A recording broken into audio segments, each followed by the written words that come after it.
खाद्यपदार्थांचा विशेषतः खाऊंचा तर पेवच फुटला आहे असं वाटतंय बरं का. हरकत नाही, निसर्गाचा नियम आहे, जुनं जाणं आणि नवीन येणं. पण काही जुनं आज दुरापास्त असलं तरी आठवणीतून अजिबात जात नाही बरं का, तुमच्या आमच्या सगळ्यांच्या. अशीच एक आठवणीतली पण एका हेल्दी खाऊची रेसिपी आज आम्ही तुमच्यासाठी घेऊन आलो आहोत. त्यासाठी इथं आपण अर्धा किलो गहू स्वच्छ धुवून रात्रभर म्हणजे जवळपास 12 तास पाण्यात भिजवून ठेवले होते. सकाळी आता आपण रेसिपीला सुरुवात करत आहोत आणि कुकरला तांब्याभर पाणी घालून त्यामध्ये 1.5 चमचा मीठ घातलंय. त्यामध्ये स्वच्छ धुवून घेतलेला हा गहू घालायचा आहे आणि उकळताना वरती येणारा फेस आपण आधी काढून घेतलेला आहे. त्यानंतर आपण कुकरला झाकण लावायचं आहे आणि चांगल्या 6 ते 7 शिट्ट्या काढून घ्यायच्या आहेत. एखादी शिट्टी एक्स्ट्रा झाली तरी हरकत नाही. मस्तपैकी हा सगळा गहू व्यवस्थित शिजवून घ्यायचा आहे, अगदी त्याच्या घुगऱ्या होतात तसा. बरं बघू शकतात मस्तपैकी शिजलेला आपला हा गहू अगदी टप्पोरा असा दाणेदार झालेला आहे. आता या गव्हामधलं सगळं पाणी आपण काढून घेणार आहोत. त्यासाठी याला चाळणीत घालूयात. तोपर्यंत तुम्ही चॅनलवर नवीन असाल तर चॅनलला सबस्क्राईब करा. माझ्या रेसिपीज तुम्हाला आवडत असतील तर लाईक करा आणि तुमच्या मित्र आपतेष्टामध्ये सुद्धा शेअर करायला विसरू नका बरं का. पुढे आपण शिजवून घेतलेला आणि पाणी निथळून घेतलेला सगळा गहू 2 दिवस बाजेवरती छान कडक उन्हामध्ये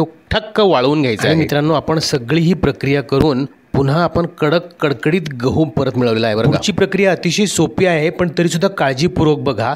एका लोखंडी कढईमध्ये आपण मीठ घेतलेलं आहे मित्रांनो आणि ह्या मिठामध्ये आपण हे गहू फोडून घेणार आहोत, भाजून घेणार आहोत. आता ही भाजतानाची प्रक्रिया जी आहे ती जरा काळजीपूर्वक बघायची आहे. मीठ गरम असताना आपण यामध्ये गहू घालायचे आहेत आणि गॅसची फ्लेम अगदी मंद करायची आहे आणि याला सतत कालवत राहायचं आहे, याला स्टर करत राहायचं आहे. यातलं सिंपल टेक्निक असं आहे, याला मिठाच्या गरमीनेच हा गहू रोस्ट झाला पाहिजे. याला डायरेक्ट फ्लेम लागता कामा नये. याचा हलकासा रंग बदलतो आणि आकारही बदलतो. हा फुलून थोडासा मोठा झाल्यासारखा दिसतो. साधारण 2-3 मिनिटांनंतर आपण त्याला रोस्ट करत असताना व्हिडिओमध्ये दिसल्याप्रमाणे त्याचं टेक्स्चर दिसायला लागलं की त्याला आपण एका चाळणीमध्ये मिठासकट काढून घ्यायचं आहे. अशा चाळणीमधून मीठ खाली गळून जातं आणि गहू रोस्ट झालेले वरती राहतात. मग आपण पुन्हा ते मीठ वापरायला दुसऱ्या लॉटसाठी घ्यायचं आहे.